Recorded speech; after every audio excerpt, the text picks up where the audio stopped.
On September 1, 2016, before the start of the 49ers-Chargers game, Colin Kaepernick took a knee during the singing of the national anthem.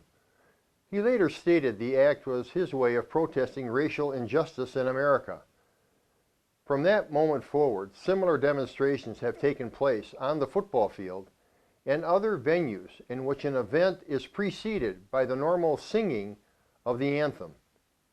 In the months afterward, reports, photos, and video surfaced showing more than one amateur football official going down on one knee during the anthem. The visuals show one member of a crew on a knee while the remaining members of that crew are standing with hand or hat over the heart.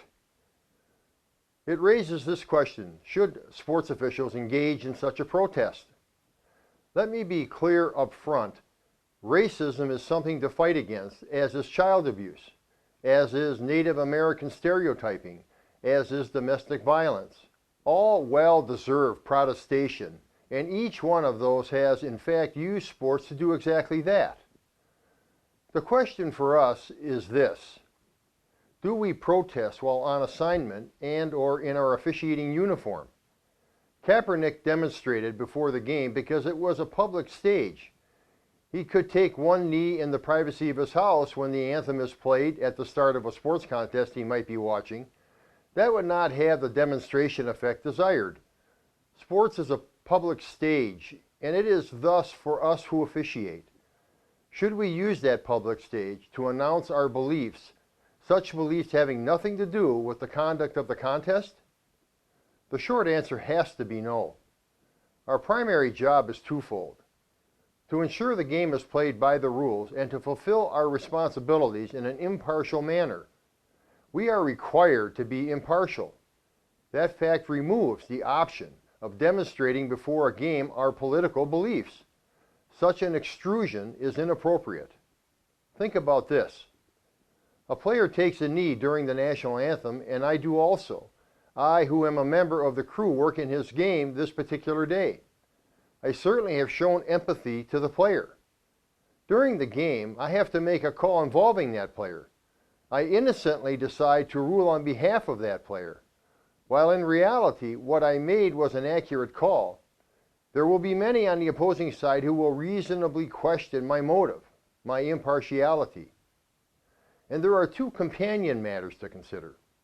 First, if one official visibly protests, does that put the other crew members in an undeserved light?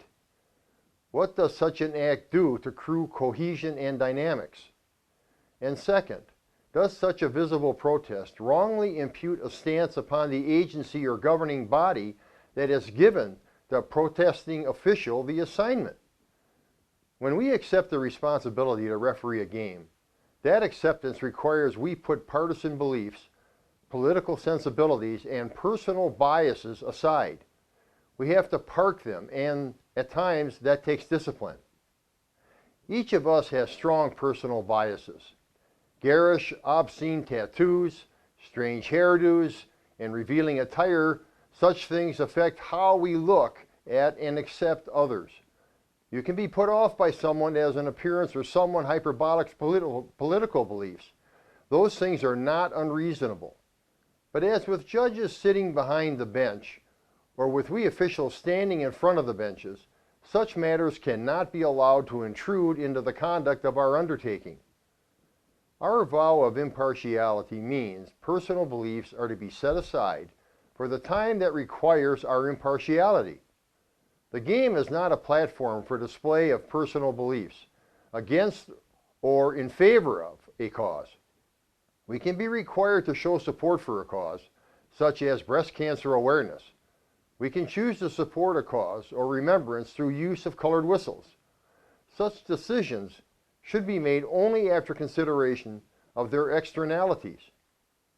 We should mightily resist using game officiating as a public relations instrument. Thank you.